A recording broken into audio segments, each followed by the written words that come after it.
और वैसे भी हम मानते हैं कि सुबह सुबह जो काम करो पूरा दिन वो ही चलता है। सुबह जो जिह्वा पर जो शब्द आ जाता है निरंतर दिन में भी वही चलता रहता है। जो भजन सुबह सुबह याद आ जाता है फिर वो पूरा दिन जिह्वा पर चलता है। तो सुबह सुबह अगर हरि कृपा और हरि कथा मिल जाए तो फिर तो आनंद ही आनंद है। एक राजा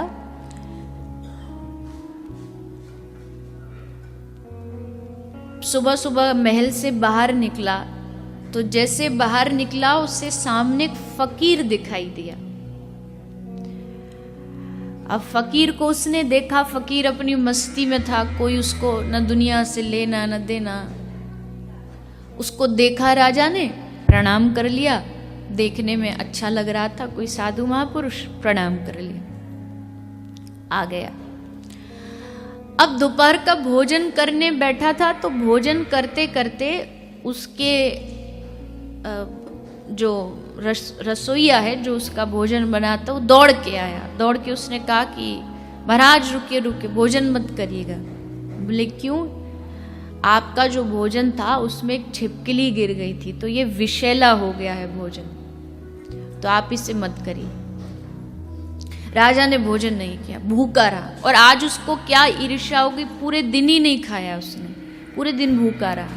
अब बैठा बैठा सोच रहा है कि आज मुझे भोजन प्राप्त नहीं हुआ, आज मैं पूरे दिन मुझे भूखा रहना पड़ा, ऐसा सुबह सुबह किसका मुंह देख लिया। कहते हैं ना लोग कि आज तो पूरा दिन ही खराब हो गया, पता नहीं किसका चेहरा देख के जागे थे।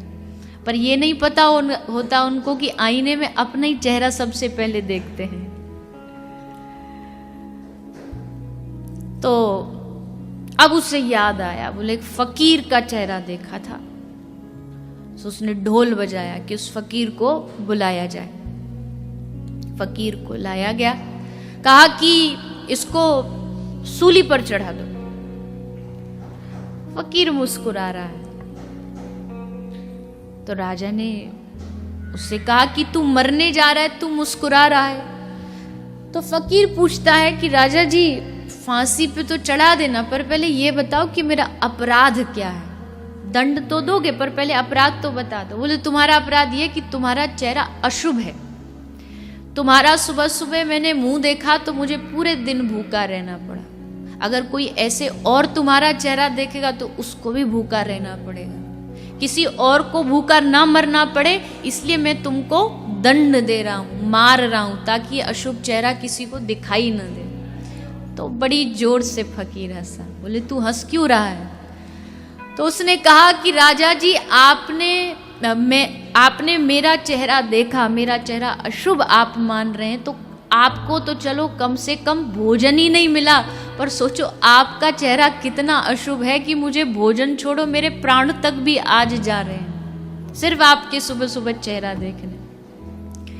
राजा तुरंत अवाक हो गया, ये क्या भूल कर रहा हूं। तो ऐसी ये परंपरा है कि प्रातः काल आप जिसको देख लें, शुभ हो अशुभ हो, अगर प्रातः काल सोचिए, यही बात अगर हम अपने जीवन में ले लें कि प्रातः काल उठ करके हम अपने घर के ठाकुर, घर के आराध्य का अगर मुखमंडल का नित्य प्रति उठ के दर्शन करें तो सोचिए हमारा दिन कितना अच्छा जाएगा, कितना आनंद में जाएगा। सुबह सुबह उठते ही अपने आराध्य देव के दर्शन करना, उनको सेवा, उनकी पूजा करना। पर होता उल्टा है, सुबह सुबह उठते किसके दर्शन करते हैं? पहले के समय में तो परिवार के करते थे, आज के समय में एक और फैमिली मेंबर हो गया ना, वो हेलो, वो नहीं छोड़ता पीछा कहीं भी। तो सुबह सुबह ही उठते पहले चेक करते हैं किस किस का मैसेज आया, कौन बोल रहा है, क्या कर रहा है। प्रयास करिए कि सुबह उठ करके आपको देखना भी है, थोड़ा बाद में कर लीजिए, पहले अच्छे से स्नान ध्यान करिए, उसके बाद अपने ठाकुर की पूजा करिए, कुछ माला कर सकते हैं माला उस समय करिए, फिर दूसरे कार्यों में लगिए।